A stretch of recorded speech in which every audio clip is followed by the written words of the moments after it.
இப்படிப்பட்ட அந்த படிநிலைகளிலும் பரிசுத்தத்திலும் தேவன் பயன்படுத்துகிற ஒரு மனுஷியா நீங்கள் மாற முடியாது, மாறவும் மாட்டீங்க.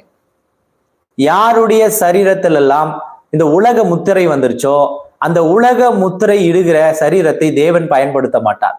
That means he will forgive you. தேவன் உங்களை மன்னிப்பார், ஆனால் அவருடைய அபிஷேகத்தை தரமாட்டார். நீங்க ஆண்டவருக்கு பிள்ளையா இருக்கலாம், ஆண்டவருடைய அந்த ஒரு அன்பை வாங்கிக்கலாம், ஆண்டவர்கிட்ட இருந்து மன்னிப்பை இரக்கத்தை வாங்கிக்கலாம். ஆண்டவருடைய அபிஷேகத்தினால நீங்கள் மற்றவர்களுக்கு உதவும் அளவுக்கு நீங்கள் பயன்படுத்தப்பட மாட்டீங்க. தேவன் உங்களை பயன்படுத்த மாட்டார். காரணம் என்னன்னா, தேவன் இடுகிற முத்திரைக்கு முன்பதாக உங்களுடைய சரீரத்தில் பிசாசின் முத்திரை இருப்பதனால அவர் உங்கள் மீது முத்திரையிட மாட்டார்.